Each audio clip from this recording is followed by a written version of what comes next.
Hello and thanks for joining us. This is the Signature 30 Minutes. I am Marvelous Obomman. In the headlines, Nigerian lawyers call on state houses of assembly to begin impeachment proceeding against governors. Vice President Yemi Osibanjo says Nigerian security architecture is being reorganized. Suspected herdsmen attack internally displaced persons camp in Benue State. And now, the details. The World Bank says Nigeria has the highest percentage of population without access to electricity globally, behind the Democratic Republic of Congo. They also said over 25% of Nigeria's population has no access to electricity supply, and over 200 million Nigerian population that have access to electricity had battled widespread blackouts and unreliable electricity supply for years. Signature TV correspondent Chibezo Obi went to the streets of Abuja to get the comments from residents and the way out of the challenge. World Bank on Friday ranked Nigeria as the poorest country in the supply of electricity. Before now, Democratic Republic of Congo was the poorest in the supply of electricity worldwide. But however, this time, Nigeria has overtaken DR Congo. Many Nigerians have been reacting to this ugly situation. As I, Obi Chibueze, is now in the street of Abuja to receive Nigerian reaction.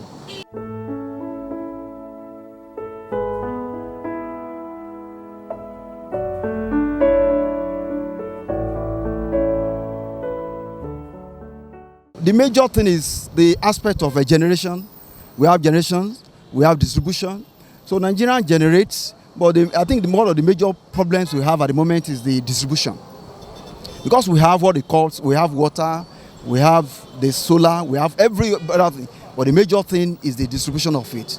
So I feel Nigerian should be able to do more when it comes to energy infrastructural development. Should be able to find a means of assisting the less privileged to understand how some of these infrastructures can be well monitored, maintained, so that some of the wastages that are recorded on a daily basis before transmitting it to the end, to the last end, we can arrest that. From onset, Nigeria, they have the power basin, they have everything that they need to make sure that every nook and corner of this country have enough energy in terms of electricity, in order for them to carry out their duties. You understand? Because without power, there's nothing you can do. Because power generates almost everything you do in this life. Power helps us a lot. But you now see that the power and generation in this country, the way the power is being generated, you see that it has been diverted. In the issue of power, we have other means of generating power, not only by water. We have coal, we have other things to generate power. And what I want to say is that without energy, our economy cannot be boosted. So what I'm urging for the federal government is to institute power generation in the whole 36 states, including Abuja, so that the power will be sufficient for the popularity of the nation. I think first, the embezzlement should stop. And what else? They should all keep according to their promises, because each and every seat holder right now made promises before they came to seats. I preferred the way it was before. Everyone saw lights, everyone saw electricity, and we were not classified the way we are now. So I think no. As it's privatized, no, I don't like that. It is the government that won't causing all those problems. Because if you look at the way, like at times you do hear NEPA staff being killed and so on and what have you, then you now ask, if you ask yourself, you now ask, what could be the problem? And the government have been hearing all those things and they can't even have any solution for that. Okay. If they can give a meter for all the houses. Since them cannot create shelter for people, and now if some people can create shelter for themselves, why can't government give them a meter in order to be paying? Because Nigerians, they are willing to pay, but they are not seeing what they are paying for. Some Nigerian lawyers are calling on members of state houses of assembly to begin impeachment proceeding against the governors for what they call grievous flouting of the 1999 Constitution. The lawyers who spoke to Signature TV in Abuja on Monday said financial autonomy to the judiciary or the legislature is a provision of the Constitution aimed at guaranteeing the independence of those arms of government through proper separation of powers. The Kebbi State Governor, Senator Abubakar Bagudu, has condoled the Sultan of Sokoto, Alhaji Saad Abubakar II, over the death of his elder brother, Chiroman Sokoto, Alhaji Buhari Abubakar, who died after a protracted illness. The governor, who visited the Sultan's palace, described the death of Chiroma as a big loss to both Sokoto and Kebbi State. In his response, the Sultan of Sokoto, His Eminence Alhaji Saad Abubakar, expressed gratitude to the governor for the condolence visit. The Sultan, while acknowledging the long-existing relationship between the two states, prayed that God should reward the governor for the visit. Gunmen suspected to be herdsmen have attacked the Abagana internally displaced persons camp on the outskirts of Makurdi, the Benue State capital. The gunmen were said to have stormed the camp at about 2 a.m. on Tuesday and started shooting sporadically in all directions, while the IDPs camped for safety. At the end of the attack, 6 people were said to have been killed, while others who were injured were moved to the Benue State University Teaching Hospital. Youths in the area blocked the Makurdi-Lafia highway with the corpses of the victims, causing heavy traffic gridlock in the area. Efforts by the military and other security personnel to clear the road failed until Governor Samuel Atom arrived to pacify the angry youths. Atom called on President Muhammadu Buhari to act fast to stop the continued killings by herdsmen across the country, adding that people's patience were being overstretched. The Chief of the Air Staff, Air Marshal Aladayo Amao, has held a retreat with top commanders of the Nigerian Air Force to deliberate on the security challenges bedeviling the country. The meeting, which is taking place at the NAF headquarters, deliberated on the incessant cases of terrorist attacks, banditry, kidnapping, and other violent crimes, which is becoming a daily occurrence in the country. Commanders of various NAF operations and retired NAF officers made contributions at the event. The Anambra State government has imposed a curfew on 6 communities in the state following an attack by gunmen on Monday.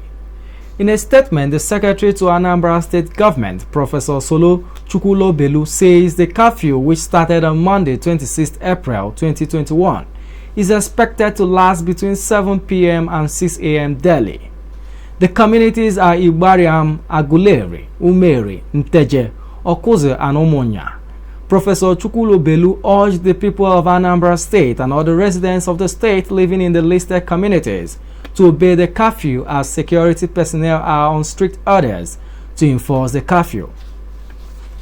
In a bid to overcome Nigeria's security challenges, Vice President Yemi Osibanjo has revealed that the federal government is reorganizing the nation's security architecture. The Vice President stated this on Monday when His Royal Majesty Yakana J. Ahmed Abdullahi paid him a courtesy visit at the presidential villa. The Vice President assured that the present challenges will prepare Nigeria for a greater and prosperous future, urging the traditional institution to support the re-engineering process. The Vice President, while commending the Yakana J for his leadership style, urged traditional rulers to leverage the influence they have over communities to effect positive change for the good of the entire society. On his part, the traditional ruler commended the Vice President for his ability to bring people of different ethnic groups in the country together, calling on the federal government to integrate the traditional institution in the implementation of some of its intervention schemes. You are watching Signature 30 Minutes. We will be going for a commercial break. The news continues after the break. This is SignatureTV.org. Breaking the news. Following the news. Analyzing the news. 247 round the clock. All on the go. SignatureTV.org. News in your pocket.